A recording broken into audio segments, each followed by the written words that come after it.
¿De dónde son ustedes, mi gente? Déjenme saber en los comentarios, porque lo que les voy a contar hoy podría estar pasando en cualquier familia latina en Estados Unidos. ¿Alguna vez imaginaron que la familia que ayudaste por décadas podría ser la que te traicione cuando más los necesitas? Mi nombre es Estela. Tengo 35 años y durante 15 años trabajé día y noche limpiando casas, cuidando niños ajenos, mandando cada dólar que podía a mi hermana Carmen en Los Ángeles para que ella pudiera construir su casa, pagar la universidad de sus hijos, vivir el sueño americano. Pero cuando mi esposo murió en un accidente y me quedé sola con mis 2 hijos sin papeles, sin trabajo, y toqué la puerta de la casa que yo mismo había pagado, Carmen llamó a inmigración. Y lo que pasó después fue algo que jamás pensé que fuera posible. Mi propia hermana, la mujer que me decía, hermanita, eres un ángel del cielo, se paró frente a los oficiales de ICE y les dijo que yo no era bienvenida en su casa. Si quieren saber cómo una hermana puede convertirse en tu peor enemigo cuando tienes hambre, cuando tus hijos lloran, cuando no tienes a dónde correr, sigan viendo porque esta historia los va a impactar de una manera que jamás van a olvidar. Todo comenzó hace 16 años en mi querido pueblo de San Miguel de Allende, Guanajuato. Era marzo del 2009. Recuerdo la fecha exacta porque acababa de nacer mi hijo Santiago. Carmen, mi hermana mayor, tenía 3 años viviendo en Los Ángeles trabajando como niñera. Una mañana llegó una carta suya que cambiaría mi vida para siempre. Estaba escrita en papel rosado con olor a perfume barato, pero sus palabras sonaban llenas de esperanza. Hermanita, aquí en Los Ángeles puedo ganar en una semana lo que tú ganas en un mes, pero necesito tu ayuda. Mi esposo Eduardo trabajaba en una maquiladora ganando apenas $1,200 a la semana. Yo vendía comida casera los fines de semana afuera de la iglesia. Teníamos lo justo para sobrevivir, pero Carmen me pedía que le mandara dinero cada mes para juntar para los papeles. Es solo por 2 años, me decía cuando la llamaba al teléfono público del pueblo. Con los papeles en regla puedo ganar mucho más y después te ayudo a ti a venir. Imagínate, Estela. Nuestros hijos creciendo juntos en Estados Unidos, estudiando en buenas escuelas. Sus palabras pintaban un futuro tan hermoso que no pude resistirme. Eduardo no estaba muy convencido, pero cuando Carmen nos mandó las primeras fotos de Los Ángeles, las casas grandes, los carros nuevos, las calles limpias, él también comenzó a soñar. Empezamos mandando $200 al mes. No era mucho, pero para nosotros significaba no comprar carne esa semana, usar menos gas, caminar en lugar de tomar el camión. Santiago era apenas un bebé, y no necesitaba mucho, pero cada peso que mandábamos a Carmen era un peso menos para él. Los meses pasaron y las peticiones de Carmen aumentaron. Hermana, encontré una oportunidad para arreglar los papeles, pero necesito $5,000 de una vez. Es una inversión para nuestro futuro, me suplicaba por teléfono. Eduardo tuvo que pedir prestado a su patrón. Trabajó horas extras durante 3 meses seguidos. Llegaba a casa tan cansado que apenas podía jugar con Santiago. Pero lo hacíamos con amor, pensando que estábamos construyendo algo mejor para nuestra familia. Carmen nos mandaba fotos de las casas donde trabajaba. Mira, hermanita, esta es la cocina donde preparo la comida. Tiene 3 refrigeradores. Y mira este jardín, es más grande que todo nuestro pueblo, me decía emocionada cuando lograba llamarme. Yo miraba esas fotos y después miraba nuestra casita de adobe, nuestro patio de tierra, nuestros muebles viejos. Comencé a avergonzarme de nuestra pobreza. Santiago gateaba por el suelo de cemento mientras yo soñaba con los pisos de mármol de las casas americanas. Un año después, Carmen me pidió más dinero. Estela, necesito $10,000 para el down payment de una casa. Imagínate, voy a tener mi propia casa en América. Y cuando tú vengas, va a ser tu casa también. Para conseguir esa cantidad, Eduardo y yo vendimos todo lo que teníamos de valor. Mis aretes de oro de la boda, su reloj, hasta la bicicleta que había sido de su papá. Nos quedamos literalmente sin nada, pero Carmen nos prometió que en 6 meses nos iba a devolver todo multiplicado. Los 6 meses se volvieron un año. El año se volvió 2 años. Santiago ya caminaba y hablaba, pero Carmen seguía pidiendo dinero cada mes. Los gastos aquí son muy altos, se justificaba. Pero ya casi termino de pagar la casa. Después todo va a ser para ustedes también. Pero lo que no sabíamos era que Carmen ya no vivía sola. Se había casado con un hombre americano llamado Robert, y no nos había dicho nada. La casa no era para nosotros. Los papeles no se estaban arreglando. Todo había sido una mentira desde el primer día. ¿Cómo descubrí la verdad? Eso es algo que todavía me duele recordar, pero necesito contárselos porque lo que pasó después fue aún peor. La verdad llegó de la manera más inesperada. Era diciembre del 2011. Santiago tenía 2 años y acababa de nacer mi pequeña Isabela. Eduardo había conseguido un trabajo mejor en una fábrica de zapatos y por primera vez en años teníamos un poco más de dinero. Esa noche decidí darle una sorpresa a Carmen. Con los pesos que habíamos ahorrado, le iba a mandar 2,000 pesos extra como regalo de Navidad. Fui al cibercafé del pueblo para hacer la transferencia y mandarle un mensaje por Facebook. Cuando abrí su perfil, mi mundo se desplomó. Las fotos que vi ahí no eran las mismas que me mandaba por WhatsApp. Ahí estaba Carmen en una casa enorme, pero no sola como me había dicho. Estaba abrazada a un hombre grande, rubio, sonriendo en una cocina más lujosa de lo que jamás había imaginado. Había fotos de una boda. Su boda. Carmen llevaba un vestido blanco hermoso. El hombre la cargaba en brazos. Había una torta de 3 pisos. La fecha decía, Married to Robert Thompson, June 2010. ¿Junio del 2010? Eso era apenas 6 meses después de que nosotros le mandáramos los 10,000 pesos para su casa. Esa casa no era suya. Era de su esposo americano. Y nosotros habíamos pagado quién sabe qué. Mis manos temblaban mientras veía más fotos. Carmen en un carro nuevo. Carmen en restaurantes elegantes. Carmen cargando a 2 niñas pequeñas que yo no conocía. My beautiful stepdaughters, decía una foto. Tenía hijastras. Tenía una vida completa en Estados Unidos. Una vida que había construido con nuestro dinero mientras nos mentía sobre estar sola y necesitada. Corrí a casa con el corazón roto. Eduardo estaba jugando con Santiago en el patio mientras Isabela dormía en sus brazos. Cuando le conté lo que había descubierto, se puso tan furioso que nunca lo había visto así. ¿15 años, Estela? ¿15 años mandándole dinero a una mentirosa? Gritaba caminando de un lado al otro. Mientras nosotros vivíamos con lo mínimo, mientras vendíamos nuestras cosas, mientras trabajaba como burro. Esa noche no pude dormir. Calculé cuánto dinero le habíamos mandado a Carmen en todos esos años. Entre transferencias, regalos, emergencias. Eran más de 80,000 pesos. Una fortuna para nosotros. Suficiente para haber comprado nuestra propia casa, haber puesto un negocio, haber dado una mejor vida a nuestros hijos. Al día siguiente la llamé. Por primera vez en años, Carmen no contestó inmediatamente. Cuando finalmente respondió, su voz sonaba diferente. Nerviosa. Carmen, necesitamos hablar. Le dije directamente. Vi tus fotos en Facebook. Hubo un silencio largo. Después escuché a Carmen suspirar profundamente. Estela, yo te iba a contar, pero... ¿Me ibas a contar qué? ¿Que tienes 3 años casada? ¿Que tienes hijastras? ¿Que la casa que nosotros pagamos no es tuya? No es tan fácil de explicar, hermana. ¡No me digas hermana! Le grité por primera vez en mi vida. Las hermanas no se mienten durante años. Las hermanas no roban a su familia. Carmen comenzó a llorar del otro lado de la línea. Estela, perdóname. Yo no quería que las cosas fueran así. Cuando conocí a Robert, todo cambió muy rápido. Me enamoré. Él me propuso matrimonio. Pero yo ya les había pedido tanto dinero. ¿Entonces qué? ¿Decidiste seguir mintiendo? Yo pensé que cuando tuviera los papeles arreglados, cuando Robert y yo estuviéramos establecidos, los iba a traer a todos acá. Iba a compensar todo lo que les pedí prestado. ¿Prestado? Carmen, eso no fue prestado. Eso fue robado. Nosotros te dimos ese dinero porque creímos que eras nuestra familia, que estabas sufriendo, que nos necesitabas. La conversación siguió durante 1 hora. Carmen juraba que nos iba a devolver todo, que había estado ahorrando, que Robert sabía de nosotros y que él también quería ayudarnos. Pero sus palabras sonaban vacías, como las promesas que había estado haciendo durante años. Cuando colgué, Eduardo me abrazó fuerte. Se acabó, Estela. No le mandamos ni un peso más. Esa mujer ya no es nuestra familia. Pero yo no podía odiar a Carmen completamente. Era mi hermana mayor, la que me había enseñado a hacer tortillas, la que me consoló cuando murió nuestro papá. Tal vez, pensé, esta crisis nos iba a ayudar a ser honestas por primera vez en años. Lo que no sabía era que Carmen ya había tomado una decisión que me iba a mostrar quién realmente era y hasta dónde estaba dispuesta a llegar para proteger su nueva vida americana. Porque lo que pasó en los siguientes meses iba a poner a prueba no solo nuestra relación de hermanas, sino mi propia supervivencia y la de mis hijos. Los meses siguientes fueron tensos pero esperanzadores. Carmen llamaba cada semana disculpándose, prometiendo que pronto nos iba a devolver todo el dinero. Robert está ayudándome a organizar las finanzas, me decía. En 6 meses máximo tengo todo listo para pagarles. Eduardo no le creía ni una palabra, pero yo todavía tenía esperanza. Mi hermana había cometido un error terrible, pero era familia. Las familias se perdonan, ¿verdad?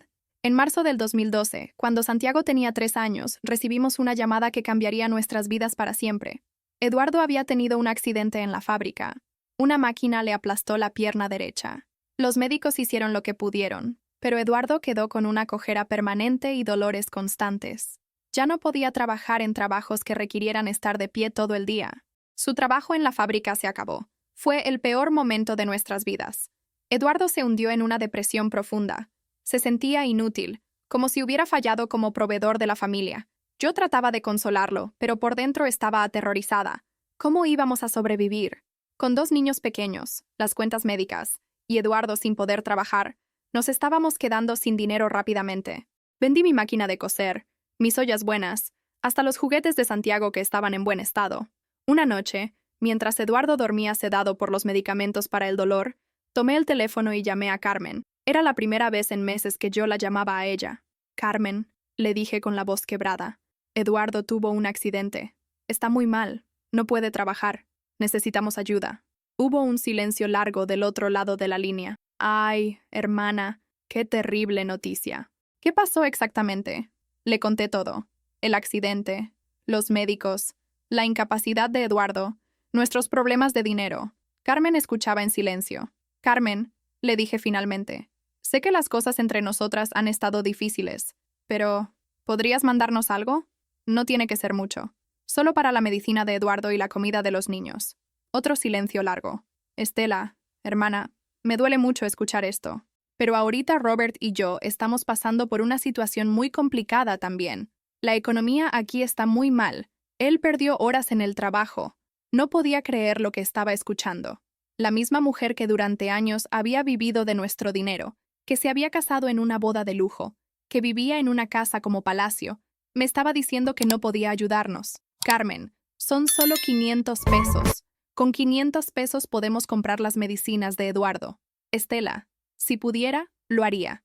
Pero Robert maneja todas las finanzas y él dice que no podemos gastar dinero extra ahorita. Tal vez en unos meses». Colgué el teléfono llorando de rabia e impotencia. Mi hermana, que nos debía más de 80,000 pesos, no podía mandarnos 500 para las medicinas de mi esposo herido. Eduardo se despertó y me vio llorando. «¿Qué pasó? ¿Hablaste con Carmen?» Cuando le conté lo que había dicho, su rostro se endureció de una manera que me asustó. «Se acabó, Estela. Esa mujer está muerta para nosotros. No quiero volver a escuchar su nombre en esta casa». Los siguientes meses fueron los más difíciles de nuestras vidas. Eduardo conseguía trabajitos de vez en cuando. Cuidar un estacionamiento, vender dulces en la esquina, pero el dolor de su pierna lo limitaba mucho.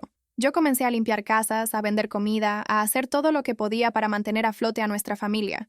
Santiago empezó a ir a la escuela y Isabela ya caminaba, pero verlos crecer en tanta carencia me partía el corazón. Una tarde, mientras limpiaba la casa de la doctora Martínez, encontré un periódico americano que alguien había dejado.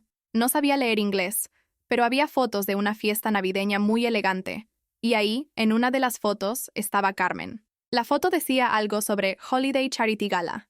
Local families raise money for children in need. Carmen aparecía vestida elegantemente, sonriendo al lado de Robert y otras parejas americanas ricas.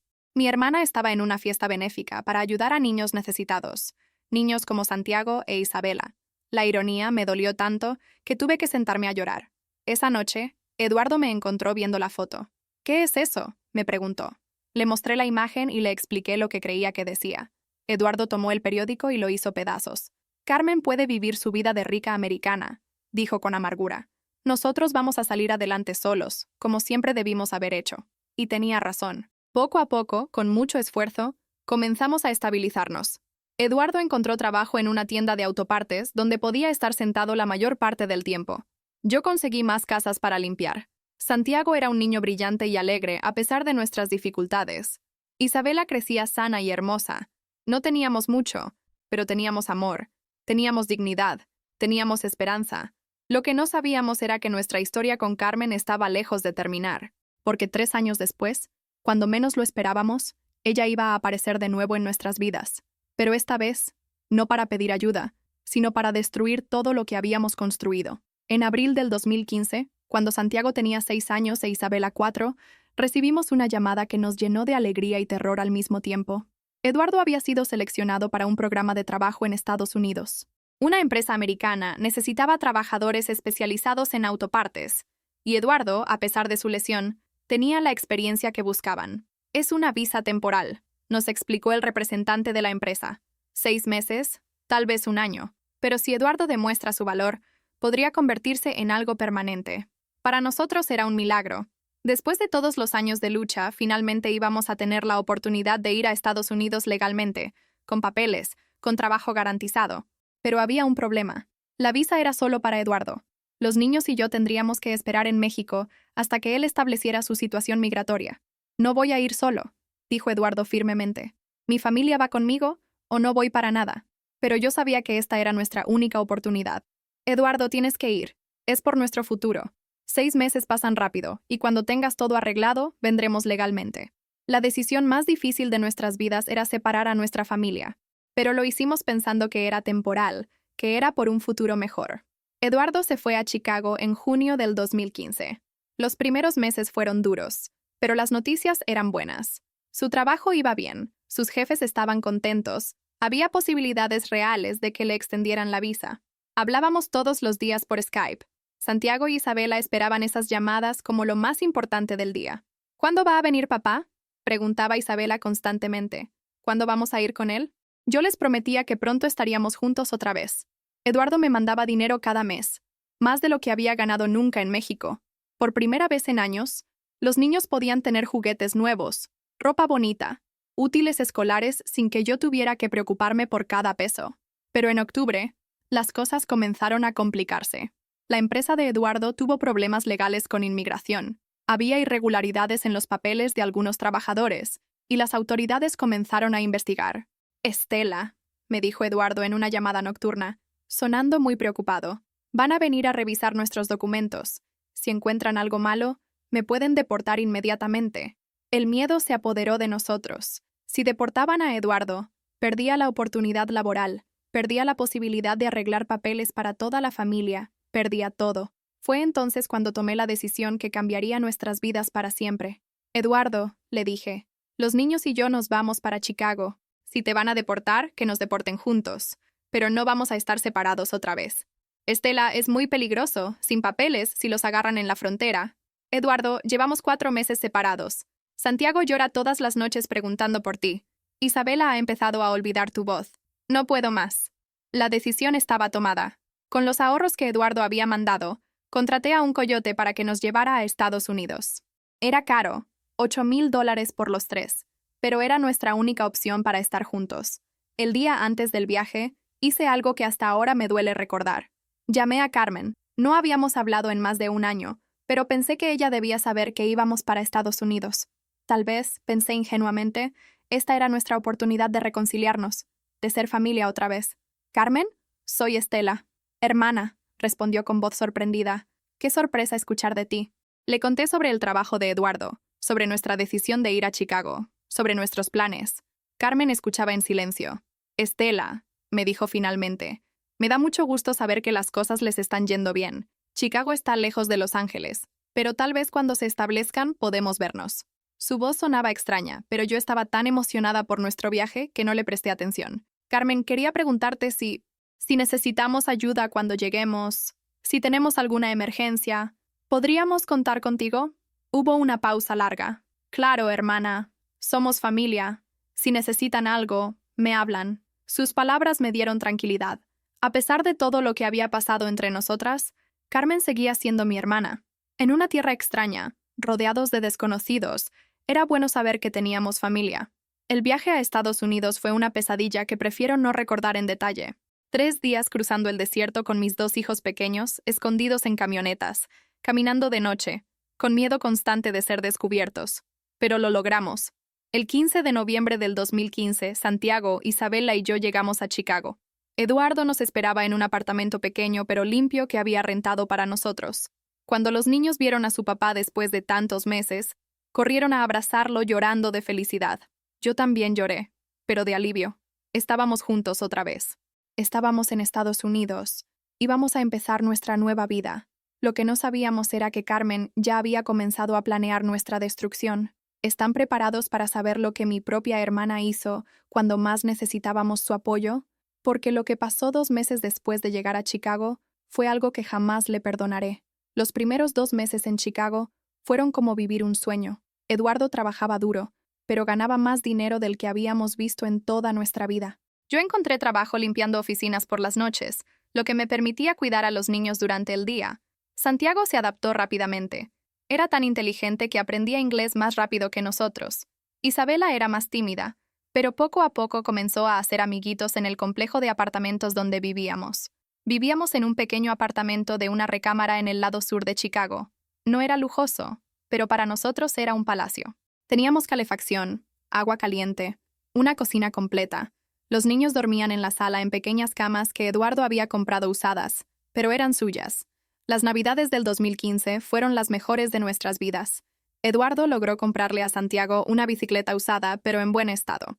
Para Isabela compró una muñeca que hablaba en inglés. Para mí, una licuadora nueva para hacer sus aguas frescas favoritas. Esa Nochebuena, mientras los niños dormían abrazados a sus regalos nuevos, Eduardo y yo hablamos sobre nuestros planes. En 2 años, me dijo, vamos a tener suficiente dinero ahorrado para traer a mi mamá de visita. Y tal vez para el siguiente año podamos poner el enganche de una casita. Yo nunca había sido tan feliz. Por primera vez en mi vida adulta, no tenía que preocuparme por el dinero del día siguiente. Los niños comían bien, tenían ropa nueva, iban a una escuela buena. Eduardo parecía haber rejuvenecido. El dolor de su pierna seguía ahí, pero su espíritu estaba alegre otra vez. A mediados de enero del 2016, decidí llamar a Carmen para contarle cómo nos estaba yendo. Había pensado en ella durante las fiestas navideñas y, a pesar de todo lo pasado, quería compartir nuestra alegría con mi hermana mayor, Carmen. Le dije emocionada cuando contestó, «Te tengo que contar cómo estamos. Los niños están felices. Eduardo está trabajando muy bien. Yo también encontré trabajo». Carmen me escuchaba, hacía las preguntas apropiadas. Sonaba contenta por nosotros. «Me da mucho gusto, hermana. Se merecen toda esa felicidad después de tanto sacrificio». Le conté sobre el apartamento, sobre la escuela de los niños, sobre nuestros planes de ahorrar dinero. Carmen parecía genuinamente interesada. «¿Y dónde viven exactamente?», me preguntó. «Chicago es una ciudad muy grande». Le di nuestra dirección completa. Estaba orgullosa de nuestro pequeño apartamento y quería que Carmen supiera exactamente dónde estábamos. «¿Y Eduardo sigue con la misma empresa?», preguntó. «Sí. De hecho, le van a extender el contrato. Su jefe está muy contento con su trabajo». Hablamos durante casi 1 hora. Carmen me preguntaba muchos detalles sobre nuestra vida. ¿Dónde trabajaba yo? ¿A qué escuela iban los niños? ¿Qué días de la semana estábamos en casa? Pensé que solo tenía curiosidad de hermana. «Estela», me dijo antes de colgar, «estoy tan contenta de que las cosas les vayan bien. Robert y yo hemos estado hablando de ir a visitarlos a Chicago. Tal vez en unas semanas podemos hacer un viaje». Mi corazón se llenó de alegría. «Carmen, sería maravilloso. Los niños están grandes. Van a estar tan emocionados de conocer a su tía Carmen en persona». «Sí», respondió con una voz extraña que no supe interpretar. «Va a ser muy interesante conocer a los niños». Colgué el teléfono sintiendo que finalmente mi hermana y yo íbamos a poder arreglar nuestra relación. Tal vez el tiempo y la distancia habían sanado las heridas entre nosotras. Esa noche le conté a Eduardo sobre la conversación. «¿Le diste nuestra dirección?», me preguntó con el ceño fruncido. «Sí, ¿por qué?». «Estela, no confío en esa mujer. Después de todo lo que nos hizo». «Eduardo es mi hermana, y está casada con un americano. No nos va a hacer daño». Pero Eduardo tenía una intuición que yo no quería escuchar. «Esa mujer nos robó durante años, nos mintió, nos traicionó cuando más la necesitábamos. ¿Por qué ahora, de repente, quiere ser nuestra familia?». Yo no quería pensar mal de Carmen. Después de tantos años de enemistad, necesitaba creer que podíamos ser hermanas otra vez. Las semanas siguientes transcurrieron normalmente. Eduardo trabajaba, yo limpiaba oficinas, los niños iban a la escuela. Habíamos establecido una rutina que nos hacía sentir como una familia americana normal. Pero el 14 de febrero del 2016, día de San Valentín, nuestra vida perfecta se desplomó para siempre. Eran las 6 de la mañana. Eduardo se había ido a trabajar temprano, y yo estaba preparando el desayuno para los niños antes de mandarlos a la escuela.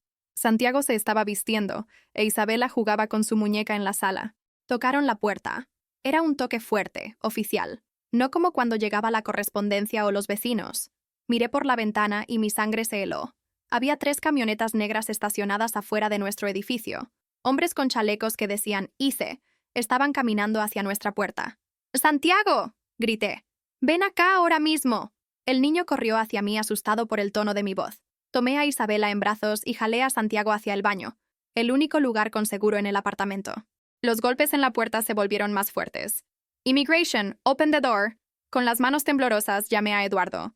«Eduardo, ICE está en la puerta. Vinieron por nosotros». ¿Qué? ¿Cómo supieron dónde estamos? Era una buena pregunta. Habíamos sido tan cuidadosos.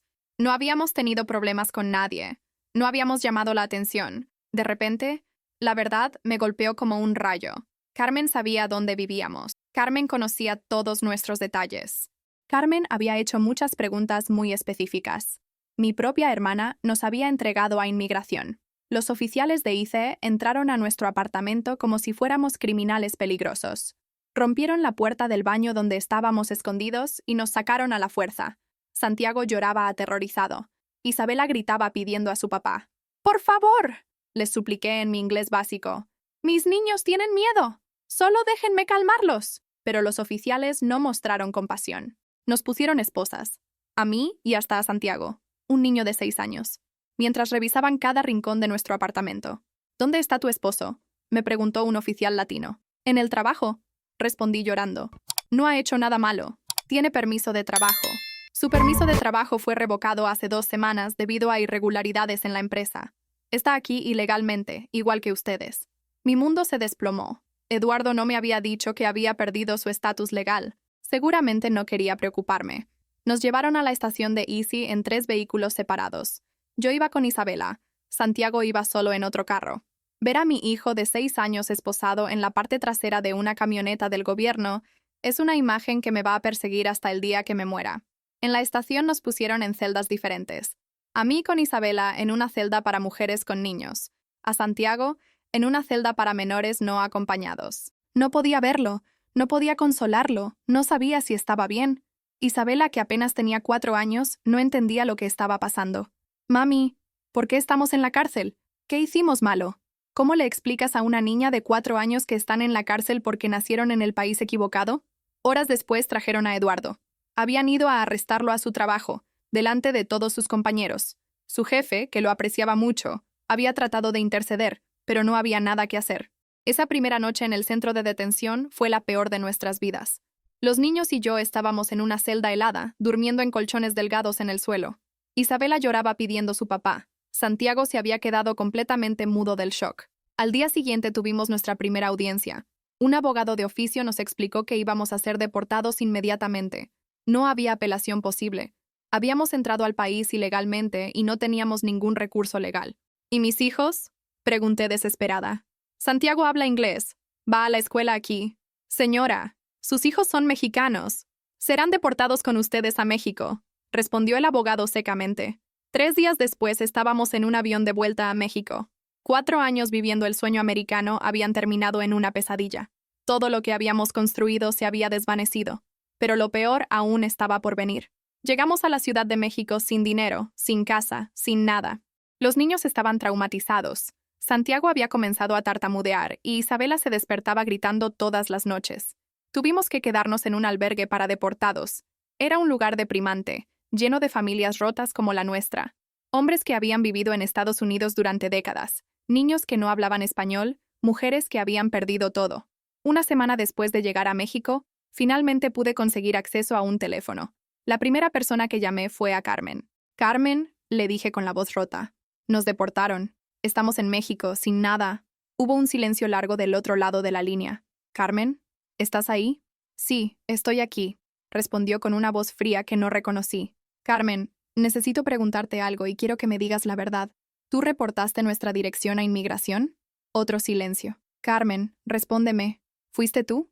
Finalmente, escuché la respiración pesada de mi hermana. Estela, me dijo con una voz que me heló la sangre.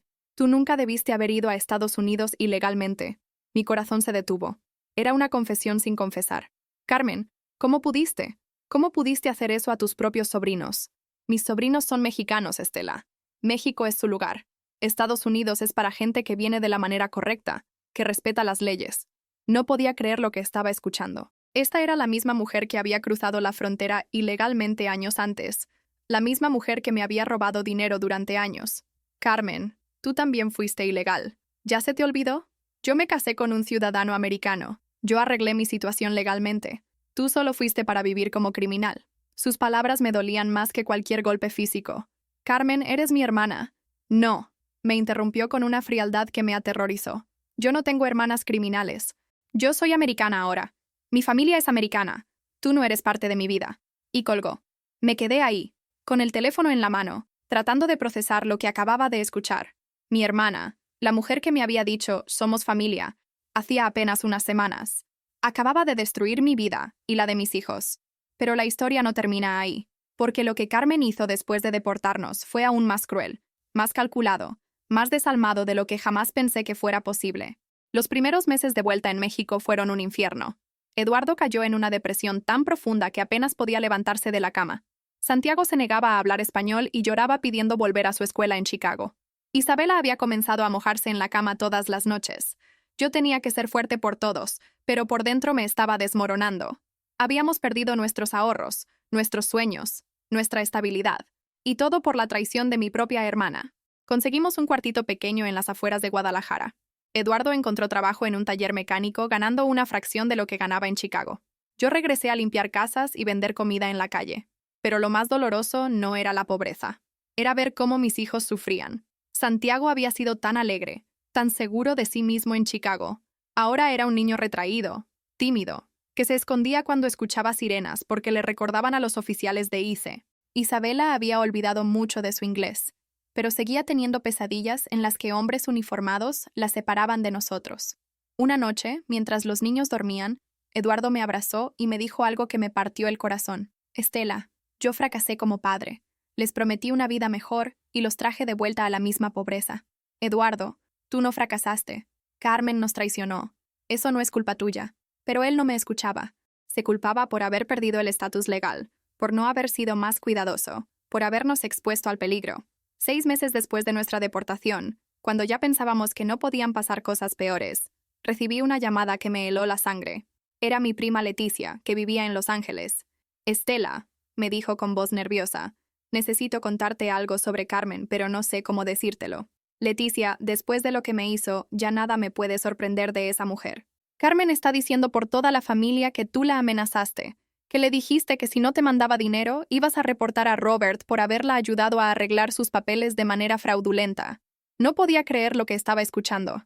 ¿Qué está diciendo qué? Carmen le está diciendo a toda la familia que tú eres una extorsionista, que por eso ella tuvo que reportarte a inmigración, para protegerse de ti. Mi hermana no solo nos había traicionado y deportado, sino que ahora estaba inventando mentiras para justificar lo que había hecho. Leticia, ¿la familia le cree? Hubo un silencio incómodo. Estela, Carmen vive en una casa muy bonita. Maneja un carro nuevo. Siempre tiene dinero. Cuando la familia la ve, ven éxito. Cuando piensan en ti, lo siento, prima, pero ven fracaso. Sus palabras me dolieron, pero entendí la realidad. Carmen tenía dinero, estatus, una vida americana envidiable. Yo era una deportada pobre viviendo en un cuarto. ¿A quién iba a creer la familia? Pero Leticia, tú me conoces. ¿Tú crees que yo soy capaz de extorsionar a mi propia hermana? Estela, yo te creo a ti, pero somos pocas. Carmen ha sido muy inteligente con sus mentiras. Colgué el teléfono sintiéndome más sola que nunca. No solo había perdido a mi hermana, sino que ella estaba destruyendo mi reputación con toda la familia. Pero la crueldad de Carmen no había terminado. 2 meses después, Santiago tenía 7 años y su cumpleaños se acercaba. Habíamos planificado una fiesta pequeña en nuestro cuartito. Nada lujoso, pero con amor. 3 días antes del cumpleaños, llegó un paquete por correo. Era de Estados Unidos. Santiago se emocionó pensando que tal vez era un regalo. Cuando abrí el paquete, casi me desmayó. Era la bicicleta de Santiago. La bicicleta que Eduardo le había comprado en Chicago para Navidad. La bicicleta que habíamos tenido que dejar cuando nos deportaron. Pero no era un gesto bondadoso. La bicicleta llegó completamente destroizada. Las ruedas dobladas, el manubrio roto, la pintura rayada. Parecía que alguien la había golpeado con un martillo intencionalmente. Dentro del paquete había una nota escrita a mano, para que recuerden que las cosas que no se ganan honestamente se pierden de la misma manera. C. Santiago vio la bicicleta destruida y comenzó a llorar desconsoladamente. No solo por la bicicleta, sino porque entendía que alguien había querido lastimarlo intencionalmente. ¿Por qué alguien haría esto, mami?, me preguntó entre sollozos. No supe qué responderle. ¿Cómo le explicas a un niño de 7 años que su propia tía odiaba tanto a su familia que había enviado su juguete destruido para lastimarlo emocionalmente? Esa noche, después de que los niños se durmieron, Eduardo y yo nos sentamos a ver los pedazos de la bicicleta. Esta mujer no es humana, me dijo Eduardo con una rabia que nunca le había visto. Reportarnos fue horrible, pero esto Esto es maldad pura.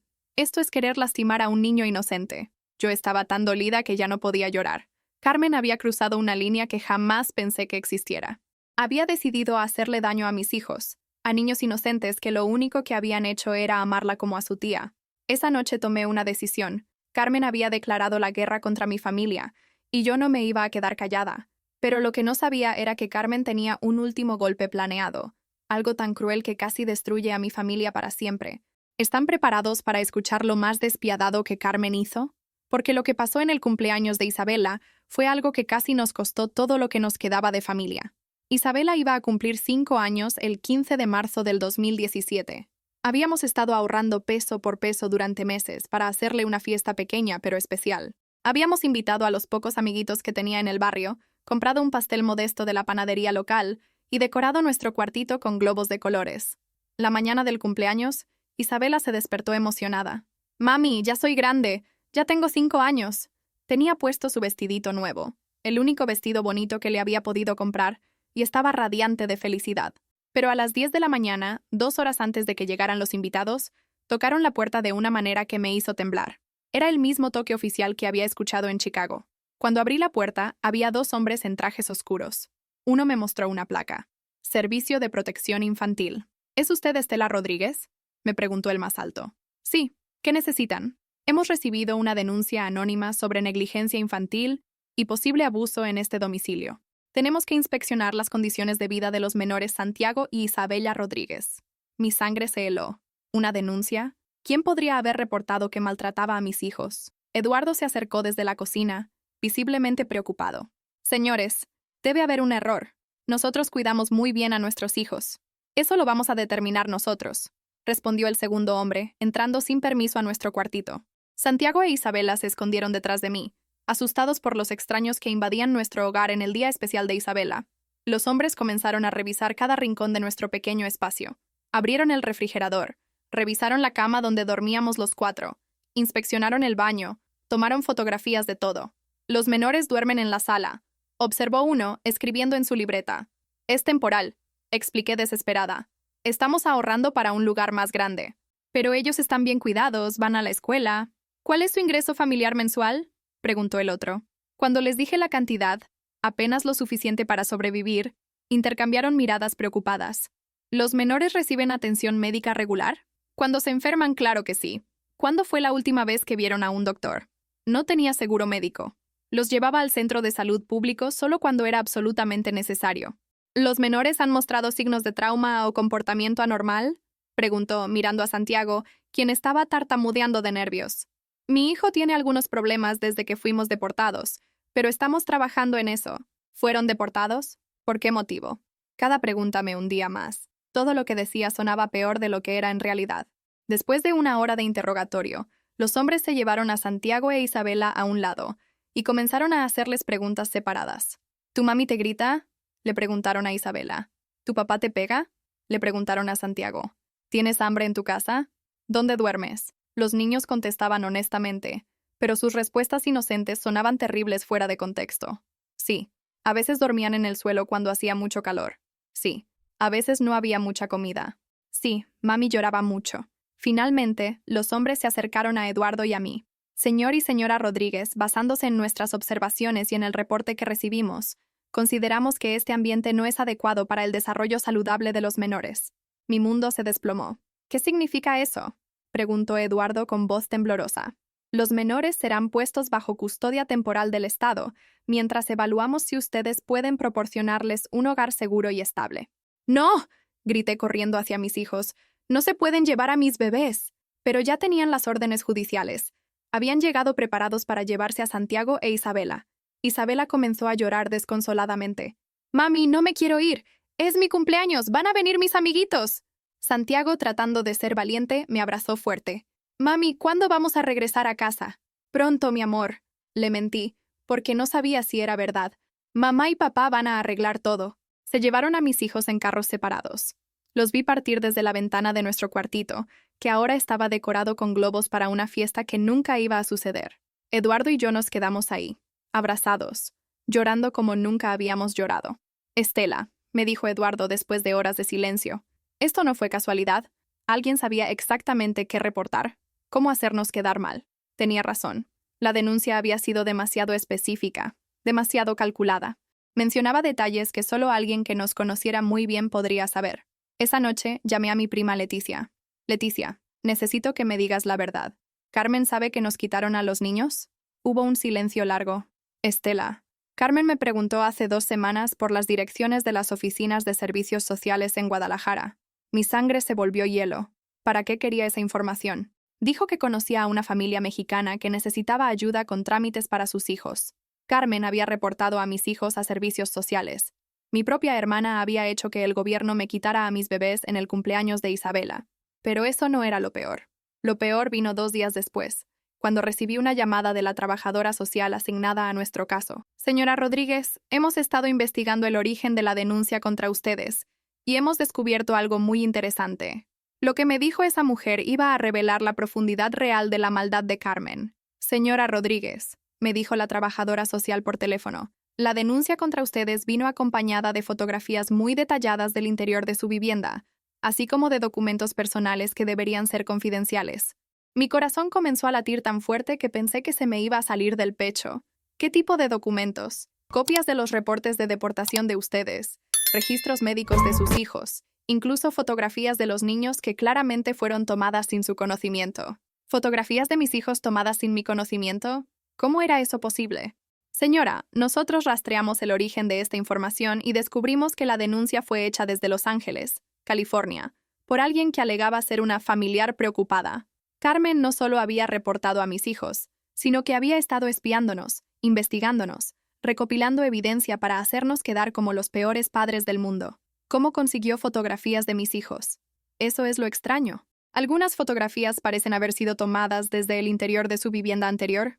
De repente, todo comenzó a tener sentido. Meses antes, cuando aún vivíamos en nuestro anterior cuartito, había tenido la extraña sensación de que alguien había estado en nuestra casa mientras no estábamos. Pequeñas cosas fuera de lugar. Cajones que recordaba haber cerrado pero que estaban abiertos. Señora Rodríguez, basándose en esta nueva información, vamos a investigar si esta denuncia constituye acoso familiar. Pero mientras tanto, sus hijos permanecerán en custodia temporal. Colgué el teléfono temblando de rabia y dolor. Carmen había estado planeando esto durante meses. Había contratado a alguien para que entrara a nuestra casa, tomara fotos, recopilara información, todo para poder quitarme a mis hijos. Eduardo me abrazó mientras yo lloraba desconsoladamente. Esa mujer no es humana, me susurró. Pero vamos a recuperar a nuestros hijos. No vamos a dejar que gane. Los siguientes días fueron una pesadilla burocrática. Abogados, trabajadores sociales, evaluaciones psicológicas, inspecciones domiciliarias. Teníamos que demostrar que éramos padres competentes, que nuestras circunstancias económicas no nos descalificaban para cuidar a nuestros propios hijos. Santiago e Isabela estaban en un hogar temporal a 2 horas de distancia. Solo podíamos visitarlos una vez por semana, por 2 horas, siempre supervisados por un trabajador social. La primera visita fue desgarradora. Isabela había perdido peso y tenía ojeras. Santiago se veía confundido y asustado. ¿Cuándo vamos a volver a casa, mami?, me preguntó Isabela, abrazándome como si no me quisiera soltar nunca. Pronto, mi amor, le prometí, aunque no sabía si era verdad. Santiago me jaló a un lado. Mami, la señora donde estamos dice que tal vez nunca vamos a volver con ustedes. ¿Es cierto? Mi corazón se partió en 1000 pedazos. Mi hijo de 7 años tenía que lidiar con la posibilidad de perder a su familia para siempre. Santiago, papá y yo vamos a hacer todo lo que esté en nuestro poder para traerlos a casa. Te lo prometo. Pero las promesas no bastaban. Necesitábamos acción. Eduardo comenzó a trabajar 16 horas al día. Vendía comida en la mañana, trabajaba en el taller en la tarde y limpiaba oficinas en la noche. Todo para juntar dinero para un abogado mejor y para rentar un apartamento más grande. Yo conseguí trabajos de limpieza extra. Vendí todo lo que teníamos de valor. Incluso pedí prestado dinero a vecinos que apenas conocíamos. En 6 semanas, habíamos juntado suficiente dinero para el depósito de un apartamento de 2 recámaras. No era lujoso, pero era limpio, seguro, y cada niño tendría su propia cama. También contratamos a un abogado especializado en casos de custodia familiar. Se llamaba licenciado Morales y había manejado casos similares antes. Su caso es particularmente difícil, nos dijo honestamente, porque la denuncia original contenía información muy específica y detallada. Vamos a tener que demostrar no solo que son buenos padres, sino que fueron víctimas de acoso y difamación. El licenciado Morales comenzó a investigar a Carmen. Descubrió que había contratado a un investigador privado en México para que nos siguiera y recopilara información. Había pagado $5,000 para armar el caso contra nosotros.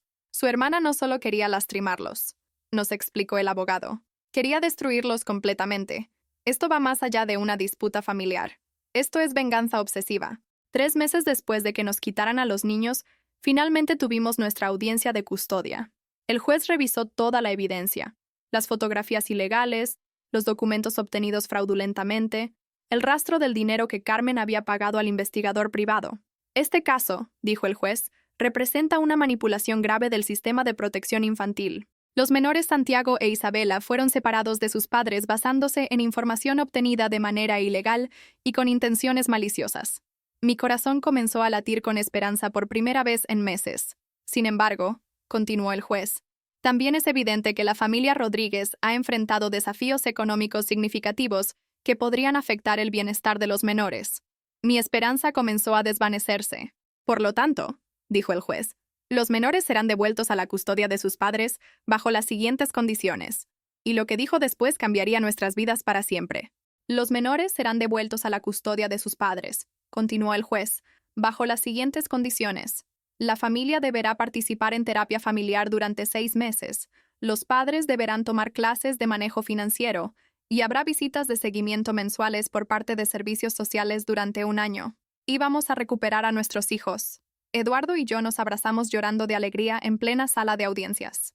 Después de 3 meses de pesadilla, Santiago e Isabela iban a volver a casa, pero el juez no había terminado. Además, dijo con una voz muy seria, voy a ordenar una investigación completa contra la persona que manipuló el sistema para separar a esta familia. Si se comprueba fraude en el reporte inicial, se presentarán cargos criminales. Por primera vez desde que comenzó esta pesadilla, sentí que tal vez Carmen iba a tener consecuencias por todo lo que nos había hecho. Esa tarde pudimos llevarnos a Santiago e Isabela a casa. Cuando entraron al apartamento nuevo, con sus camas propias, sus juguetes y sus espacios, los dos comenzaron a llorar. ¿Es nuestro de verdad, mami?, preguntó Isabela, tocando las paredes como si no pudiera creer que era real. Sí, mi amor, es nuestro.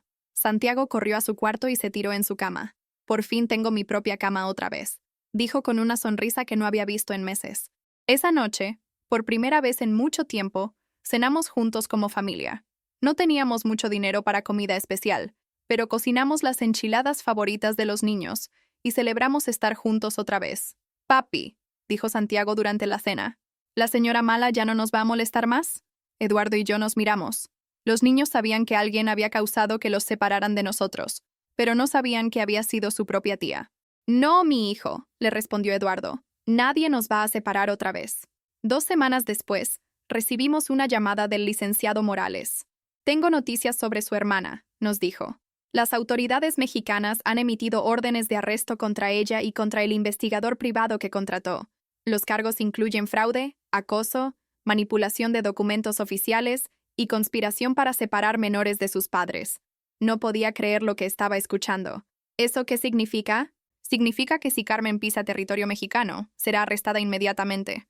También hemos iniciado procedimientos para que las autoridades americanas investiguen sus acciones desde Estados Unidos. Carmen finalmente iba a enfrentar las consecuencias de toda su maldad, pero la justicia legal no era suficiente para sanar todo el daño que había causado. Santiago seguía teniendo pesadillas. Isabela se despertaba llorando, pensando que se la iban a llevar otra vez. Eduardo y yo estábamos trabajando tanto para pagar las deudas de los abogados que apenas teníamos tiempo para estar con los niños. Una noche, mientras ayudaba a Santiago con su tarea, me preguntó algo que me rompió el corazón. Mami, ¿por qué hay gente tan mala en el mundo? ¿Cómo le explicas a un niño de 8 años que a veces la gente que debería amarte es la que más te lastima? Hijo, le dije, hay gente buena y gente mala en el mundo. Lo importante es que nosotros siempre tratemos de ser buenos, sin importar cómo nos traten los demás. ¿Y la señora que nos hizo daño va a ser castigada? Sí, mi amor, va a ser castigada. 3 meses después, mi prima Leticia me llamó con noticias que jamás pensé que escucharía. Estela, Carmen está en problemas muy serios aquí en Los Ángeles. ¿Qué pasó? Las autoridades americanas la están investigando por fraude migratorio. Aparentemente su matrimonio con Robert no era real. Fue un matrimonio arreglado para conseguir la residencia, y ahora que salió toda la información sobre lo que te hizo, Robert la está demandando y cooperando con inmigración. Carmen, que había destruido nuestras vidas para proteger su estatus migratorio, ahora estaba perdiendo exactamente lo que había luchado tan desesperadamente por mantener. Leticia, ¿qué va a pasar con ella? Si la deportan, Estela va a venir directamente a México donde la están esperando con órdenes de arresto. Está atrapada. Por primera vez en años, sentí que tal vez Dios sí había estado escuchando nuestras oraciones. 6 meses después, Carmen fue deportada a México. La arrestaron en cuanto pisó el aeropuerto de la Ciudad de México. Recibí una llamada del licenciado Morales. Su hermana está en prisión preventiva, me dijo. Va a enfrentar entre 5 y 10 años de cárcel por todos los cargos en su contra. ¿Quiere que vengamos a testificar? No será necesario. Tenemos evidencia suficiente. Y honestamente, creo que sería mejor para su familia no volver a tener contacto con ella. Tenía razón. Carmen había causado suficiente daño. Era hora de cerrar ese capítulo para siempre. Esa noche, Eduardo y yo les dijimos la verdad a Santiago e Isabela sobre quién había sido la persona que nos había lastimado. Era la hermana de Mami, les explicamos con cuidado. Pero a veces, la familia no actúa como familia, y cuando eso pasa, tenemos que protegernos. Santiago me miró con esos ojos sabios que tenía desde pequeño. Mami, ¿eso significa que ya no tenemos familia en Estados Unidos? No, mi amor. Eso significa que nuestra familia real somos nosotros 4, y que eso es suficiente. Y por primera vez desde que comenzó toda esta pesadilla, me di cuenta de que era verdad. Han pasado 5 años desde que Carmen fue arrestada. 5 años en los que nuestra familia ha sanado, crecido, y encontrado una paz que nunca pensé que fuera posible. Santiago ahora tiene 13 años y es el mejor estudiante de su escuela. Quiere ser abogado para ayudar a familias como la nuestra. Isabela, de 10 años, es una artista increíble. Pinta retratos de nuestra familia que me hacen llorar de la belleza. Eduardo y yo hemos construido un pequeño negocio de comida. Empezamos vendiendo tamales en las esquinas, pero ahora tenemos un carrito establecido afuera de una fábrica. Ganamos lo suficiente para vivir dignamente, para que los niños tengan útiles escolares nuevos, para pagar el seguro médico. Pero lo más importante es que hemos aprendido el valor de la familia real. El año pasado, una vecina nuestra, Doña María, se quedó sin trabajo. Tenía 3 hijos pequeños y no sabía cómo iba a pagar la renta. Sin pensarlo 2 veces, Eduardo y yo la ayudamos con dinero para la comida y yo le conseguí trabajo limpiando algunas de las casas donde yo trabajaba. ¿Por qué nos ayudan tanto?, me preguntó un día, con lágrimas en los ojos. Porque eso es lo que hace la familia de verdad, le respondí. Y usted es nuestra familia elegida. Doña María y sus hijos se han vuelto como hermanos para nosotros. Sus niños juegan con Santiago e Isabela. Compartimos cenas los domingos. Nos apoyamos cuando alguien necesita ayuda. Es la familia que nunca tuve con Carmen. También me he involucrado en ayudar a otras familias deportadas. Una vez al mes voy al albergue donde nosotros estuvimos y comparto nuestra historia. Les digo a esas familias rotas que sí se puede salir adelante, que sí hay esperanza. Señora Estela, me dijo una mujer joven que acababa de ser deportada con sus 2 bebés. ¿Cómo hago para no perder la fe? Mija, le respondí. La fe no es creer que no te van a pasar cosas malas. La fe es saber que Dios te va a dar la fuerza para superarlas. Hace 3 meses recibí una carta en la prisión. Era de Carmen. Al principio no la quería abrir. Eduardo me dijo que la tirara sin leerla. Pero algo dentro de mí necesitaba saber qué tenía que decir después de tantos años. La carta decía: Estela, sé que no merezco tu perdón. Sé que lo que te hice fue imperdonable. Pero quiero que sepas que cada día en esta cárcel pienso en el daño que le causé a Santiago e Isabela. Eran niños inocentes y yo los lastimé por mi egoísmo y mi maldad. Si pudiera cambiar el pasado, lo haría. Pero no puedo. Solo puedo pedirte perdón y decirte que me alegro de saber que ustedes están bien, Carmen. Lloré leyendo esa carta. No de tristeza, sino de liberación. Por primera vez, Carmen había reconocido completamente lo que había hecho. No había justificaciones. No había excusas. Solo responsabilidad. ¿Vas a responderle?, me preguntó Eduardo. No, le dije, pero voy a rezar por ella. Y es verdad. Rezo por Carmen todas las noches. No para que salga de la cárcel, se merece estar ahí, sino para que encuentre paz en su corazón y para que algún día pueda ser una mejor persona. El perdón no significa olvidar. No significa confiar otra vez. Significa liberarte del odio que te está envenenando por dentro. El mes pasado, Santiago me sorprendió con una pregunta muy madura. Mami, ¿tú crees que somos más fuertes por todo lo que pasamos? Me quedé pensando en su pregunta. Habíamos perdido tanto. Nuestros ahorros, nuestro tiempo en Estados Unidos, nuestra confianza en la familia. Pero también habíamos ganado mucho. Sí, mi hijo, le respondí. Somos más fuertes, pero sobre todo, somos más sabios. Ahora sabemos que la familia de verdad se demuestra en los momentos difíciles, no en los momentos fáciles. Isabela, que estaba escuchando nuestra conversación, añadió algo que me llenó de orgullo. Y también sabemos que podemos superar cualquier cosa si estamos juntos. Esa niña de 10 años había entendido la lección más importante de la vida. Ahora, cuando miro hacia atrás a todo lo que pasamos, ya no siento dolor. Siento gratitud. Gratitud porque aprendimos que nuestra fuerza no viene de tener mucho dinero o de vivir en el país perfecto. Nuestra fuerza viene de amarnos, respetarnos y protegernos mutuamente. Gratitud porque Santiago e Isabela crecieron sabiendo que sin importar qué pase en el mundo, siempre tendrán padres que los van a defender hasta el final.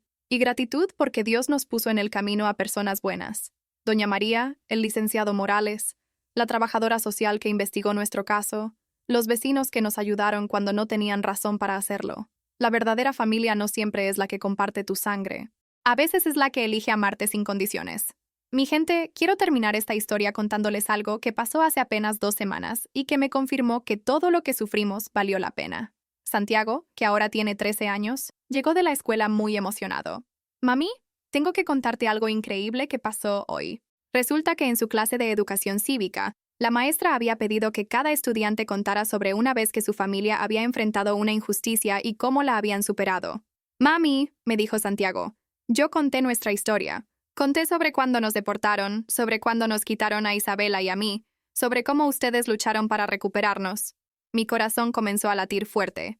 Me preocupaba que Santiago se sintiera avergonzado de todo lo que habíamos pasado. ¿Y qué dijeron tus compañeros?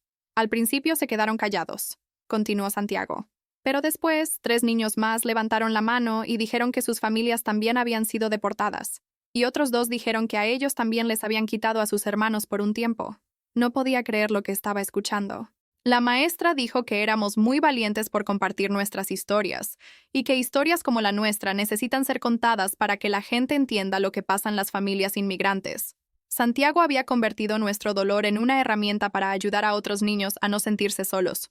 Pero eso no es todo, mami, continuó, con los ojos brillantes de emoción. Un niño llamado Carlos me dijo después de la clase que su familia también había sido traicionada por un familiar, y que él pensaba que eran los únicos a los que les había pasado algo así. Mi hijo había hecho lo que yo intento hacer en el albergue para deportados, mostrarle a alguien más que no están solos en su dolor. Santiago, le dije, abrazándolo fuerte, estoy tan orgullosa de ti, no solo por contar nuestra historia, sino por tener el valor de ser vulnerable para ayudar a otros. Aprendí de ti, mami, me respondió. Tú siempre nos has dicho que nuestras experiencias difíciles pueden ser el regalo que le damos a alguien más.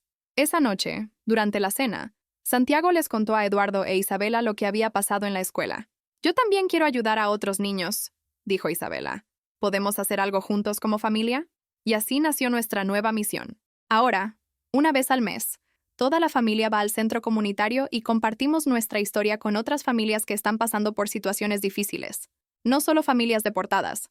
Cualquier familia que haya sido traicionada, que haya perdido todo, que necesite esperanza. Eduardo cuenta sobre cómo un hombre puede sentirse inútil cuando no puede proteger a su familia, pero cómo puede encontrar su fuerza otra vez. Yo hablo sobre la traición familiar y cómo el perdón no es para la persona que te lastimó, sino para liberarte a ti misma. Santiago les dice a los niños más grandes que está bien sentir rabia, pero que esa rabia se puede convertir en determinación para construir algo mejor.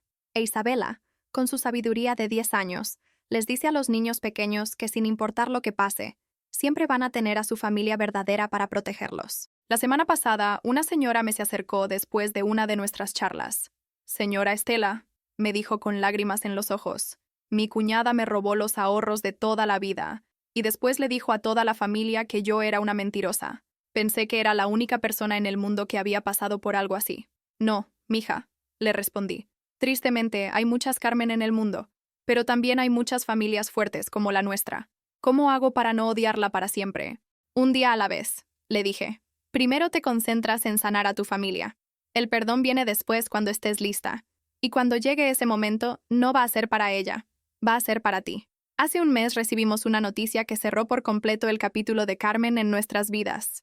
El licenciado Morales me llamó para decirme que Carmen había sido liberada de la prisión después de cumplir 4 años de su sentencia por buen comportamiento. ¿Eso significa que nos va a buscar otra vez? Le pregunté, sintiendo un miedo automático.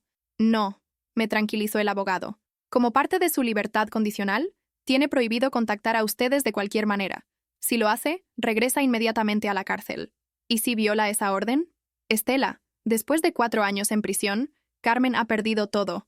Su casa, su estatus migratorio, su matrimonio, su reputación.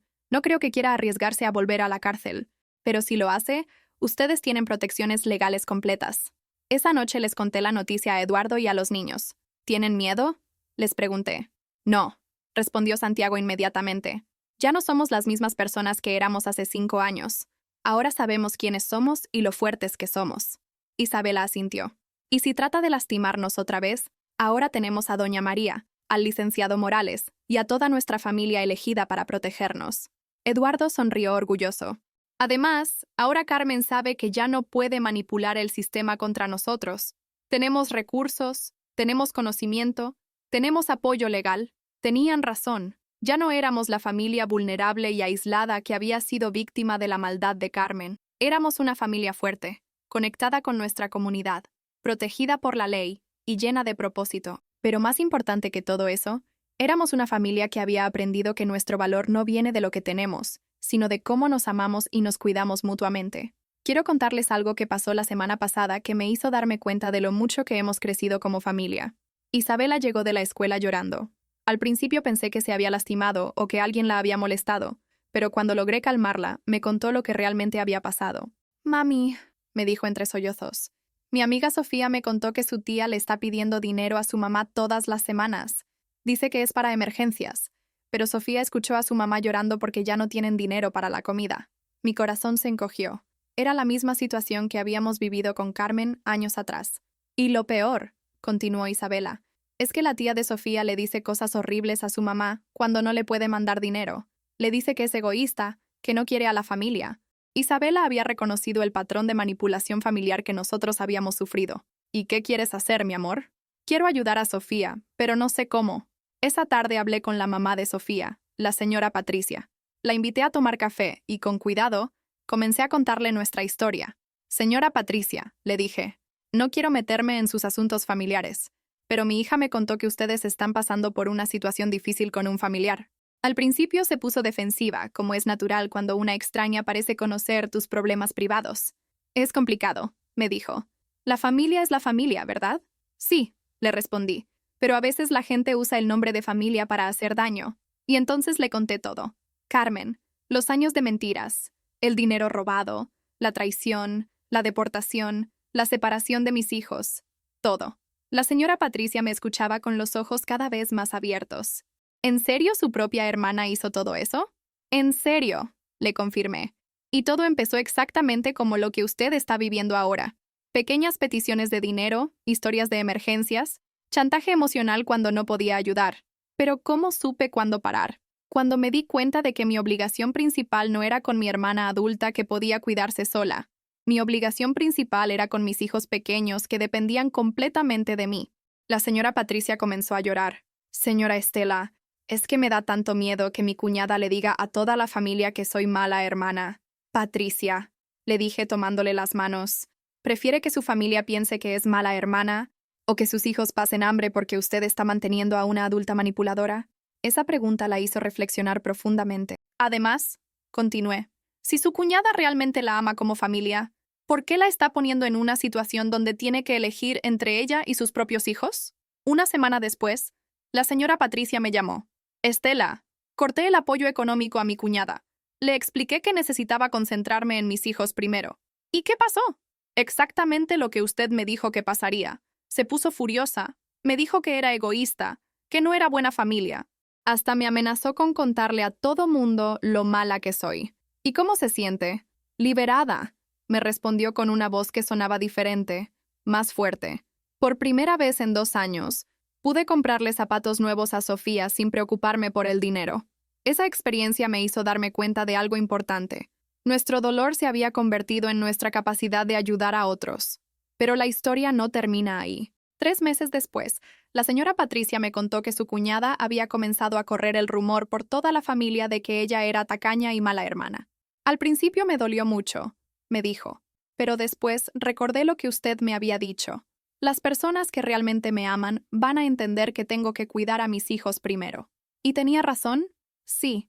Mi mamá y mis otros hermanos me apoyaron completamente cuando les expliqué la situación real. Solo 2 primas me dejaron de hablar, pero me di cuenta de que ellas tampoco eran familia real. La señora Patricia había aprendido la misma lección que nosotros. Las crisis familiares te muestran quién realmente te ama. Este mes, Isabela y Sofía hicieron un proyecto escolar juntas sobre familias fuertes. Presentaron la historia de cómo 2 familias se habían ayudado mutuamente a superar manipulación familiar. Miss Johnson, le dijo Isabela a su maestra, aprendimos que la familia de verdad no es la que comparte tu sangre, sino la que te protege cuando necesitas ayuda. Su maestra quedó tan impresionada que pidió que nosotras viniéramos a dar una charla a todos los padres de familia sobre cómo reconocer y defenderse de la manipulación familiar. La charla fue increíble. Había más de 50 familias, y cuando terminamos, al menos 10 madres se acercaron para contarnos que estaban viviendo situaciones similares. No sabía que esto le pasaba a tanta gente, me dijo una señora. Pensé que solo mi familia era tan disfuncional. La manipulación familiar es más común de lo que la gente cree, le respondí. Pero también la resistencia familiar. Hay más familias fuertes como la nuestra de lo que usted se imagina. Ahora, Eduardo, los niños y yo damos charlas regulares en escuelas y centros comunitarios sobre este tema. No solo hablamos de deportación o separación de familias, hablamos de cualquier tipo de abuso familiar. Santiago se ha vuelto especialmente bueno hablando con adolescentes sobre cómo mantenerse fuertes cuando la familia trata de manipularlos. Isabela conecta increíblemente bien con niños pequeños que han visto a sus padres sufrir por culpa de familiares abusivos. Y Eduardo se ha convertido en un modelo para otros papás que se sienten impotentes cuando no pueden proteger a sus familias de parientes manipuladores. Pero yo creo que lo más poderoso de nuestras charlas no son las palabras que decimos. Es que la gente puede ver a una familia que pasó por el infierno y salió del otro lado más fuerte, más unida, más segura de su valor. Somos la prueba viviente de que sí se puede sobrevivir a la traición familiar, y no solo sobrevivir, prosperar. El mes pasado pasó algo que me confirmó que Dios tiene un sentido del humor muy particular y que la justicia divina funciona de maneras misteriosas. Estaba en el mercado comprando verduras para la cena cuando escuché una voz familiar detrás de mí. ¿Estela? Me di vuelta y casi se me cae la bolsa de las manos. Era mi prima Leticia, pero no la Leticia exitosa que recordaba de Los Ángeles. Esta mujer se veía demacrada, cansada, vestida con ropa gastada. Leticia, le dije sorprendida, ¿qué haces en Guadalajara? Sus ojos se llenaron de lágrimas y por un momento pensé que se iba a desmayar. Estela, me deportaron hace 3 meses. Perdí todo en Los Ángeles. No tengo a dónde ir. No podía creer lo que estaba escuchando. Leticia había sido una de las pocas personas de la familia que había defendido a Carmen durante todos nuestros problemas. ¿Te deportaron? ¿Por qué? Porque defendí a Carmen, me dijo con amargura. Cuando las autoridades americanas comenzaron a investigar su caso, me interrogaron a mí también. Como yo había testificado que Carmen era buena persona, que ustedes eran mentirosos, que seguramente habían hecho algo malo. Se detuvo, incapaz de continuar. Continúa, le dije suavemente. Cuando descubrieron que yo también había mentido para proteger a Carmen, me acusaron de complicidad. Perdí mi trabajo, perdí mi permiso de residencia, perdí todo. La justicia divina había llegado para todos los que habían participado en la destrucción de mi familia.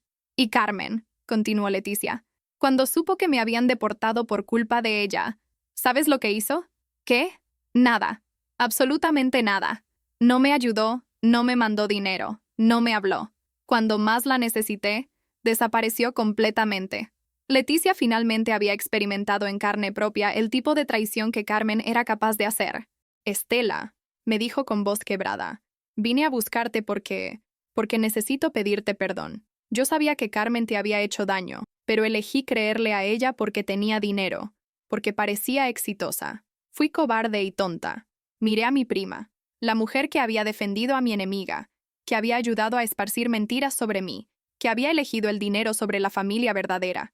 Y entonces hice algo que ella jamás esperó. La abracé. Leticia, todos cometemos errores. Lo importante es aprender de ellos. Ella comenzó a llorar desconsoladamente en mis brazos. No merezco tu perdón, Estela. Yo te traicioné cuando más me necesitabas. Leticia, la diferencia entre tú y Carmen es muy simple. Tú viniste a pedirme perdón. Carmen nunca lo hizo hasta que estuvo en la cárcel. Tú reconoces tu error. Carmen siguió mintiendo hasta el final. Esa tarde llevé a Leticia a mi casa. Eduardo se sorprendió al verla, pero cuando le expliqué la situación, su corazón bondadoso se compadeció.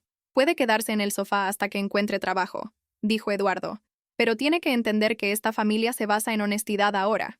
Santiago e Isabela recibieron a Leticia con la curiosidad natural de los niños, pero también con la sabiduría que habían desarrollado después de todo lo que habíamos pasado. ¿Usted es la prima que no nos ayudó cuando nos quitaron de la casa?, preguntó Santiago directamente. Leticia se quedó callada, avergonzada. Sí, niño, yo me porté muy mal con ustedes, y vine a pedirles perdón. Santiago la miró con esos ojos sabios que tenía desde pequeño. Mi mamá dice que perdonar es bueno para el corazón, pero también dice que la confianza se gana con acciones, no con palabras. Isabela asintió. ¿Va a ser buena con nosotros ahora? Voy a tratar, respondió Leticia honestamente. En las siguientes semanas, Leticia demostró con acciones su arrepentimiento. Ayudaba con la limpieza, cuidaba a los niños cuando Eduardo y yo trabajábamos, cocinaba cuando llegábamos cansados. Pero más importante que eso, nunca trató de justificar lo que había hecho. Cada vez que el tema salía a la conversación, ella reconocía completamente su error. Estela, me dijo una noche mientras lavábamos los platos juntas, ¿cómo haces para ser tan fuerte? Después de todo lo que Carmen y yo te hicimos, sigues siendo capaz de ayudar. Leticia, la fortaleza no viene de ser dura, viene de elegir el amor sobre el miedo, la verdad sobre la conveniencia, la familia real sobre la familia falsa. ¿Y cómo sabes cuál es cuál? Muy fácil. La familia real te apoya cuando no tienes nada que ofrecerles. La familia falsa solo te busca cuando pueden ganar algo. 2 meses después, Leticia encontró trabajo en una fábrica textil. No ganaba mucho, pero era suficiente para rentar un cuartito propio. El día que se mudó, me dijo algo que me llenó de esperanza. Estela, gracias por enseñarme lo que significa ser familia de verdad. Yo había perdido eso por tanto tiempo que ya no recordaba cómo se sentía. Leticia, nunca es demasiado tarde para elegir ser mejor persona. Ahora Leticia viene a cenar con nosotros todos los domingos. Los niños la han aceptado completamente como parte de nuestra familia extendida. Eduardo dice que es un buen ejemplo para los niños, que la gente puede cambiar si realmente quiere. Pero lo más hermoso de todo esto es que Leticia se ha convertido en nuestra aliada más fuerte en ayudar a otras familias. En nuestras charlas comunitarias, ella cuenta su parte de la historia. Habla sobre cómo eligió creerle a la persona con dinero, en lugar de creerle a la persona con la verdad, y cómo esa decisión casi destruye su vida. Yo fui cómplice de la traición, les dice a las audiencias, y quiero que ustedes aprendan de mi error. No juzguen quien dice la verdad basándose en quién tiene más dinero o más éxito aparente. Su testimonio es poderoso porque viene de alguien que estuvo del otro lado, que conoce la mentalidad de la gente que elige traicionar a la familia. La semana pasada, después de una de nuestras charlas, una señora se acercó a Leticia. Señora, usted me ayudó a entender algo muy importante. Yo estaba a punto de elegir creerle a mi suegra rica en lugar de a mi cuñada pobre, pero después de escuchar su historia, me di cuenta de que estaba cometiendo el mismo error que usted. Leticia sonrió con lágrimas en los ojos. Entonces mi error sirvió para algo bueno, me dijo después. Esa es la belleza de la redención. Nuestros errores más grandes pueden convertirse en nuestras herramientas más poderosas para ayudar a otros. Hace 2 semanas recibimos una noticia que cerró completamente el círculo de nuestra historia. El licenciado Morales me llamó con información que jamás pensé que escucharía. Estela, me dijo con voz emocionada, tengo noticias extraordinarias. ¿Recuerda el dinero que Carmen les robó durante todos esos años? Claro que lo recuerdo. Más de 80,000 pesos. Bueno, como parte de la investigación criminal contra Carmen, las autoridades embargaron todas sus propiedades en Estados Unidos. La casa que ella compró con el dinero de ustedes fue vendida. Mi corazón comenzó a latir fuerte. ¿Y eso qué significa para nosotros? Significa que ustedes van a recibir restitución completa. No solo los 80,000 pesos que les robó, sino esa cantidad ajustada por inflación y con intereses. Estamos hablando de aproximadamente 150,000 pesos mexicanos. No podía creer lo que estaba escuchando. Después de tanto tiempo, íbamos a recuperar nuestro dinero. Licenciado, ¿está seguro? ¿Esto es real? Completamente real. El cheque llegará la próxima semana. Colgué el teléfono y me quedé parada en la cocina, tratando de procesar la noticia. Eduardo llegó del trabajo en ese momento y me vio con una expresión extraña. ¿Qué pasó? ¿Estás bien? Cuando le conté las noticias, se sentó en una silla como si las piernas no le respondieran. ¿150,000 pesos? ¿En serio? En serio. Los niños llegaron de la escuela y notaron inmediatamente que algo especial estaba pasando.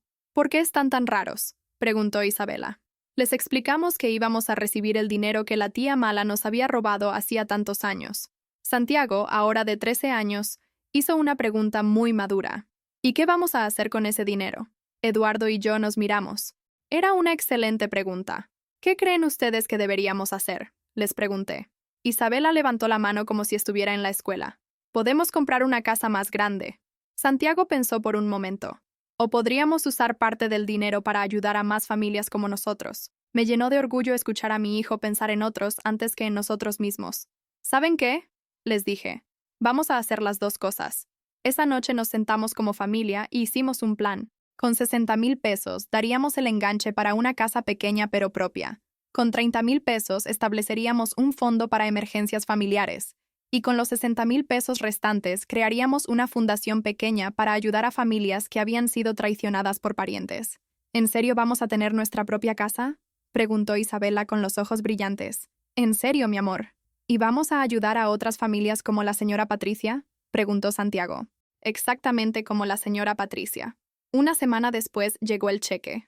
Era real. Después de 8 años habíamos recuperado nuestro dinero. Pero lo más hermoso no fue recibir el dinero. Fue ver cómo mis hijos reaccionaron. Mami, me dijo Isabela esa noche, ¿esto significa que Carmen al final sí nos ayudó? Su pregunta me hizo reflexionar profundamente. ¿Cómo así, mi amor? Pues si ella no nos hubiera robado, nunca habríamos aprendido a ser fuertes. Y si no hubiéramos aprendido a ser fuertes, no podríamos ayudar a otras familias ahora.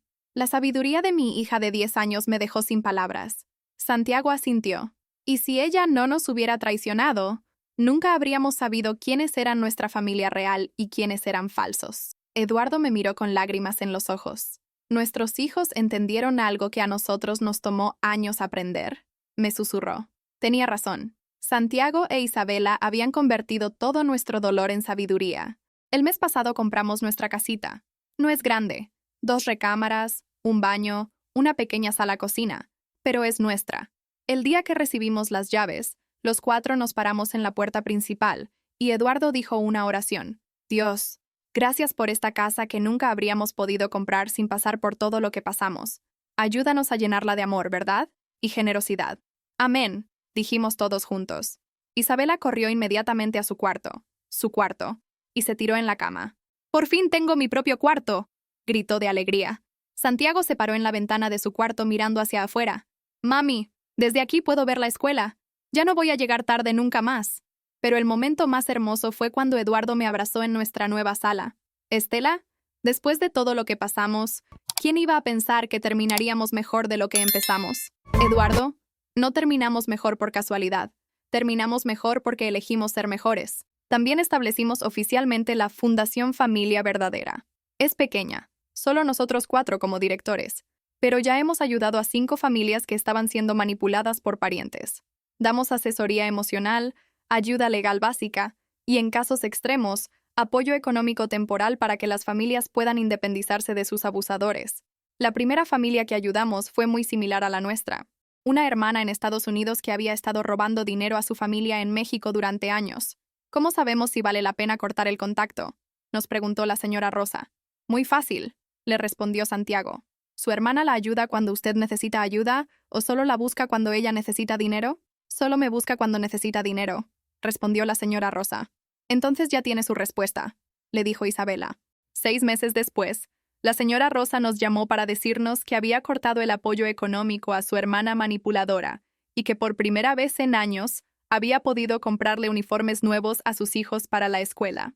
Ustedes me salvaron la vida, nos dijo. No, le respondió Eduardo. Usted se salvó a sí misma. Nosotros solo le dijimos que tenía derecho a hacerlo.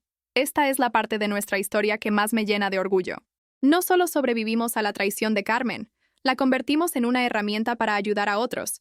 Y eso, mi gente, es lo que significa la justicia divina.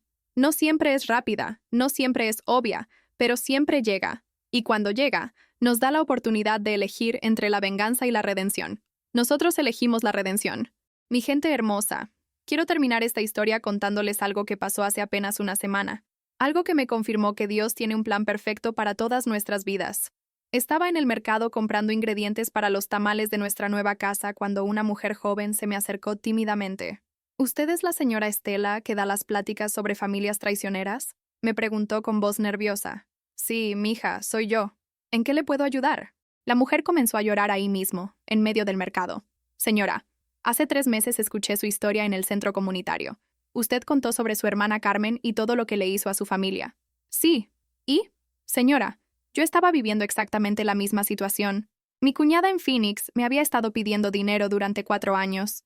Yo pensaba que era para emergencias, pero después de escuchar su historia, comencé a investigar. Mi corazón se aceleró. ¿Y qué descubrió? Descubrí que mi cuñada se había comprado una casa nueva, un carro del año. Había mandado a sus hijos a escuelas privadas. Todo con el dinero que yo le mandaba pensando que era para emergencias. Era la misma historia otra vez. Pero lo más importante, continuó la mujer, es que cuando la confronté usando las palabras exactas que usted nos enseñó, ella se puso tan nerviosa que confesó todo. Y no solo eso, resulta que le había estado haciendo lo mismo a otros 3 familiares. No podía creer lo que estaba escuchando. ¿Y qué pasó después? Todos los familiares que ella había estado estafando nos unimos y la reportamos a las autoridades americanas. La están investigando por fraude postal y manipulación financiera de familiares. ¿En serio? ¿En serio? Y señora Estela, ¿sabe cuál era el nombre de mi cuñada? No, dígame. Carmen Rodríguez Thompson. Mi sangre se heló. No podía ser cierto. ¿Cómo dijo que se llama? Carmen Rodríguez Thompson. Vive en Phoenix con su esposo Robert. ¿Por qué? ¿La conoce? Era imposible. Carmen había salido de la cárcel y había vuelto a hacer exactamente lo mismo que me había hecho a mí. Mija, le dije con voz temblorosa. Esa Carmen es mi hermana. La misma Carmen de mi historia. La mujer se quedó con la boca abierta. ¿Su propia hermana? Mi propia hermana. Aparentemente, 4 años en la cárcel no la cambiaron para nada. Señora Estela, gracias a su historia, nosotros pudimos parar a Carmen antes de que nos robara tanto dinero como a usted, y ahora ella va a enfrentar consecuencias otra vez. Esa noche llegué a casa con una mezcla de tristeza y alivio. Tristeza porque Carmen claramente no había aprendido nada de todo lo que había pasado. Alivio porque nuestra historia había ayudado a proteger a otras familias. ¿Qué te pasa, mami?, me preguntó Isabela cuando me vio callada durante la cena. Les conté a Eduardo y a los niños lo que había pasado en el mercado. Santiago se quedó pensativo por un momento. Mami, ¿esto significa que Carmen nunca va a cambiar? No lo sé, mi hijo, pero sí significa que nosotros hicimos lo correcto al contar nuestra historia. Eduardo asintió. Si no hubiéramos hablado públicamente sobre lo que nos pasó, esas familias habrían sufrido lo mismo que nosotros. Isabela, con esa sabiduría que a veces me sorprende, dijo algo hermoso. Entonces nuestro dolor sirvió para proteger a otras familias. Eso significa que no sufrimos en vano. Tenía razón. Todo nuestro sufrimiento había tenido un propósito. La semana pasada recibimos una llamada del FBI americano. Carmen había sido arrestada otra vez, esta vez por un esquema de fraude familiar que involucraba a más de 12 familias en diferentes estados. Su testimonio original sobre el patrón de comportamiento de Carmen Rodríguez ha sido fundamental para construir el caso federal contra ella, nos explicó el agente. ¿Qué va a pasar con ella ahora? Enfrenta entre 10 y 20 años en prisión federal. Esta vez no habrá libertad condicional temprana. Carmen finalmente había recibido la justicia completa por todos sus crímenes. Pero ¿saben qué es lo más hermoso de todo esto? Que ya no siento rabia hacia ella. Siento lástima. Carmen tuvo tantas oportunidades de cambiar, de ser mejor, de elegir la familia sobre la codicia, pero cada vez eligió el dinero, eligió la mentira, eligió lastimar a gente inocente. Ahora va a pasar los mejores años de su vida en una cárcel federal, completamente sola, sin dinero, sin estatus, sin nada de lo que pensó que la haría feliz. Mientras tanto, nosotros tenemos una casa propia, un negocio próspero, hijos sanos y felices, una familia extendida que nos ama de verdad y el propósito de ayudar a otras familias. ¿Quién ganó realmente? Mi gente, quiero terminar diciéndoles algo muy importante. Si están viendo este video porque ustedes también han sido traicionados por familia, quiero que sepan que no están solos. Si tienen un hermano, una hermana, un primo, una tía que los está manipulando, que les pide dinero constantemente, que los hace sentir culpables por no ayudar a la familia, quiero que sepan que ustedes tienen derecho a decir no. Su primera obligación no es with la familia que los traiciona. Su primera obligación es con la familia que los ama de verdad. Y si no tienen familia que los ame de verdad, entonces su primera obligación es con ustedes mismos y con sus hijos. La familia real no los chantajea. La familia real no los manipula. La familia real no los usa. La familia real los apoya cuando están quebrados. Los defiende cuando los atacan. Y celebra sus triunfos sin envidia. Si alguien que comparte su sangre no hace esas cosas, entonces no es su familia. Es solo alguien que conoce su apellido. No tengan miedo de cortar relaciones tóxicas solo porque es familia. A veces, proteger a su familia real significa alejarse de la familia falsa. Y recuerden, Dios siempre tiene un plan. Lo que hoy parece una tragedia, mañana puede ser la bendición que los lleve hacia su destino verdadero.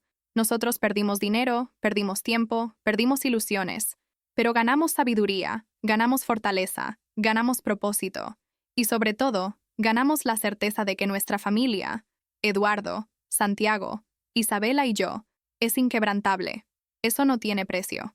¿Les ha pasado algo similar? ¿Tienen familiares que los manipulan o los traicionan?